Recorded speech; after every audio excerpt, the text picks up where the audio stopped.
About 7 years ago, I found myself unexpectedly single after my marriage to my wife of 15 years had ended. Like everybody else, I ended up on dating apps, and boy, did I learn a lot. Dating as a lesbian definitely comes with its own special challenges. It was a big learning curve for me. I hadn't been single since I was 25 years old, and I'd never been on dating apps. And maybe you can learn from my mistakes. I'm here to offer 15 dating tips. It's a compilation that I did while I was in Europe. I hope it helps, and I hope you enjoy it. Dating tip number one from the Eiffel Tower. If you're starting to date, I want to drive home one major suggestion. I want you to keep in mind that you don't really know somebody until you've known them for about 6 months, at least 6 months. And you know how we only show the best parts of ourselves when we first start dating somebody? Initially, the goal when you meet somebody is to try to impress them. So we don't let people see all the parts of us initially, right? So keep in mind that the other person is doing that too. You won't really know somebody until you've seen them in all sorts of various situations that bring out certain parts of them. So you want to see how they respond in stressful situations, how they act with your friends, how they respond once you've been dating for 6 months and you need to cancel plans because you're sick. So make sure to allow yourself some time to really get to know somebody before making any commitments to them. Dating tips number two from the Eiffel Tower. Before you start dating, it's really important to know what your non-negotiables are. I've seen this happen to many of my clients. They'll start dating somebody, and then after about 3 months, they say something like, I really like them, but they don't really like to travel, and traveling is my favorite thing to do.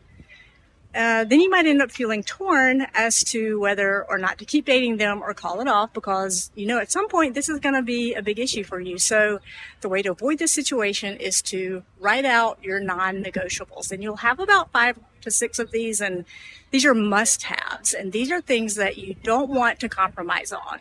So you're definitely going to find out things about the other person that you don't like, but as long as they can check off your non-negotiables, then at least they have the most important traits that you're looking for. Don't you dare compromise the things that are the most important to you, or you will regret it later. Dating tip number 5 from Big Ben in London. Try to take things slow. Think of it as getting into the shallow end of the pool first and gradually making your way down to the deep end. This is especially important for lesbians and other female identified folks in the LGBTQ community. Since we have a much smaller dating pool, it's easy to slip into moving too fast when we finally meet someone we connect with, right? So talking about what you want to name your babies on your third date is probably moving way too fast. So women can fall into the pattern of getting enmeshed with someone too quickly, and this can become a problem. You especially want to avoid losing yourself in a relationship. If you've started dating on dating apps, do you feel like this person?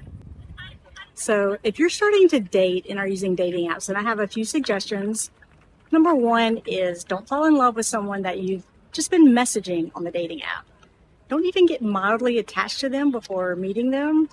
This is because most of our attraction to someone is how we relate to them in person. And this leads me to my second suggestion, which is to meet them in person for a mini date or a meetup as soon as possible. Don't spend too much of your time connecting by texting, because you could be completely wasting your time. I've had this happen to many of my clients and friends. They meet someone on an app and start messaging them and get attached through messaging, but when they meet in person, there is no spark. Coming to you live from the Louvre in Paris. Hi, everybody. Dating tip number 4 from Kensington in London. And this one my wife suggested. So if you're starting to get more serious with somebody, make it a point to get to know their family a little bit, at least if you can, within the first 6 months, because these are the people you will be potentially tied to for a long time. Now, if they live in the same town or city as you and you have the potential to be around them a lot, observe what their boundaries are with your partner. Do they just drop by unannounced? Do they expect your partner to be available for them all the times, including holidays, without being mindful of you wanting to spend time with your family too? So don't overlook these things, because if it's a problem in the beginning when you're dating your partner, And if your partner doesn't know how to set boundaries and make compromises with you and put the relationship first, then it's going to only get worse, especially if you decide to have kids with them. No family is perfect, but you're going to want to make sure that boundaries and respect for the relationship are there. I hope this has been helpful. See you next time. Hi, everybody. Dating tip number 6 from Buckingham Palace. Changing of the guard's about to happen. In the honeymoon phase, which is about the first 6 months, don't forget about your friends, your family, and your own needs. It's easy in this phase to spend all of your time together, and this is when women can lose themselves and forget about what they need for themselves. So I think an average amount of time to spend together in the honeymoon phase is 3 to 4 times a week. Then spend the other times focusing on yourself and your friends and all the things that made you happy before meeting your new person. And also avoid getting your feelings hurt when your new crush asks to spend some time apart. It's not personal. It actually is healthy.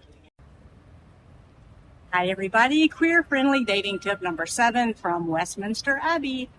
Try to refrain from talking about your ex. Now, since getting over a failed lesbian relationship can be very tough, especially since we tend to dive in deep and develop intense emotional connections. However, there's no need to bring old baggage into your new potential relationship. Leave that conversation for your therapist.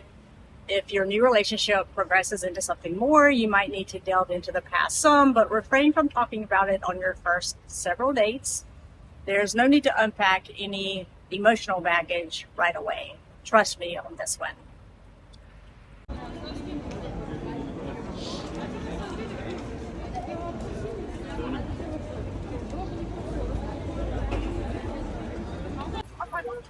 Queer-friendly dating tip number 8 from a close-up of Westminster Abbey. I couldn't help myself. So number 8, don't pretend to be someone you aren't. Don't pretend to be an extrovert if you're really an introvert, and vice versa. Don't pretend to like a type of music or a type of movie that you actually don't like just to impress the other person. Don't pretend to like sports if you actually don't like sports. And don't pretend to like a certain type of food just because the other person likes it. It'll be hard to keep up that facade for a long time. Just be yourself, be authentic. That way you actually meet somebody that you're compatible with. Thanks for listening. Hi, everybody. Dating tip number 9 from the Tower of London. Tip number 9 is don't spend too much money on anybody initially when you first start dating somebody. You might be tempted to spend a lot of money to impress them, but keep in mind that you don't really know them yet, so you don't want to spend a lot of money on somebody that you don't know yet. So, small gifts are fine, but no big gifts. Hey, everybody, this is dating tip, or should be dating tip number 10. I lost count on the last one. Queer-friendly dating tips from Lyon, France. We're trying to see the Tour de France here. Number 10 is to take nothing personal when you're dating, especially if you're on the dating apps. If you send somebody a message on an app and they don't text back, just move on. It doesn't mean anything. People are on these apps for all different sorts of reasons. Some people just want hookups. Some are looking to experiment. Some are in there just to make their ex jealous. Some might just be looking for somebody who lives closer to them. Some people might be messaging with 5 or 6 people at a time, just feeling things out. So take the emotions out of the dating process and know that you could possibly have a date, lots of dates where there's absolutely no connection for you or them. So just move on. Doesn't mean anything. And just don't try to force anything that's not there. I'll see you next time. A queer-friendly dating tip number 11 from Lyon, France. I'm sorry about the noise. I'll try to talk loud. So go ahead and decide if you're willing to date somebody who isn't out yet to friends and family. Now, this doesn't have to be a deal breaker. There are some family dynamics that are abusive, and there are some very valid reasons people aren't out to family. Maybe they aren't even close enough to their family to care about telling them, but this comes up fairly often when somebody comes out maybe later in life, after their kids are grown, or after a failed marriage to a man, or any sort of real life stuff that happens to real people. Or maybe the person is just young and just starting to figure things out. But you might want to avoid situations where somebody keeps you a secret and refers to you as their friend in public and creates a dynamic where you actually end up feeling like you're back in the closet. So hiding public displays of affection and being secretive about the relationship can be draining for a lot of people. Go ahead and decide for yourself if you're willing to be referred to as the roommate or the special friend indefinitely. Thanks for listening. Hi everybody, dating tip number 12 from Bonn, France. I've got a carousel going over here. I thought that was cool. If you're a newly out queer person and you're starting to date, then you might feel like you're looking for a needle in a haystack, right?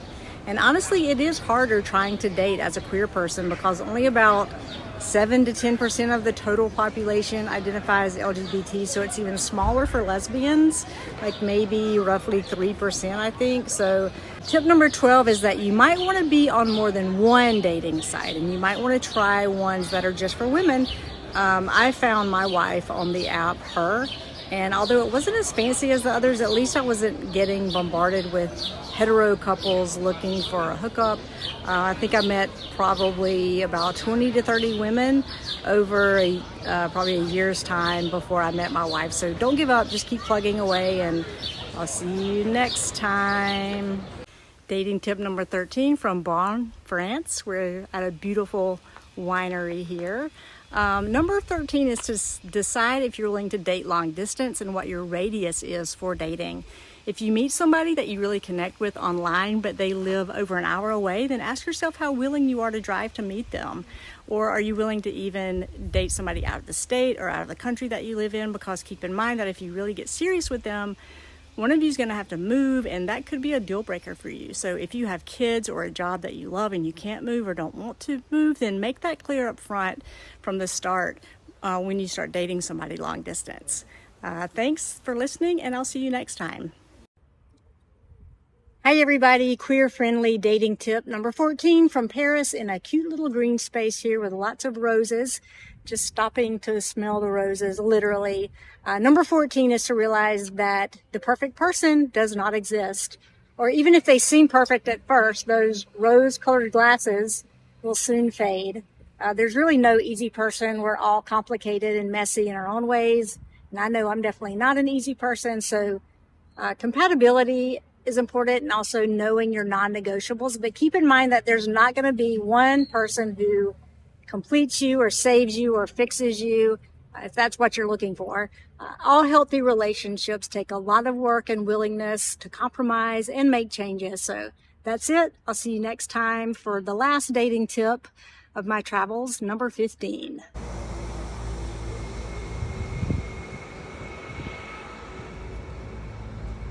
Hi everybody, queer focused dating tip number 15. This is it, the final tip in this series. I'm recording from home today. Home sweet home. I'm so glad to be here. Please go back and watch the other 14 suggestions if you haven't. Number 15 is don't give up. Now what I mean is that we are a society that likes immediate gratification. We don't like waiting for anything. And we think if we aren't getting the results that we want immediately, it's not worth it, or there's no one out there for us, and that's just not true. It's easy to get sick of swiping, I get it. So look at dating as like a marathon, not a sprint. You want to be the tortoise in the dating world, not the hare. If you get burned out with it, then take a break for a couple of weeks or a month or so from the dating apps, but then get back in the game. It's possible that the person you're meant to be with just isn't ready for you yet, so trust the process. Thanks for watching. Please hit follow.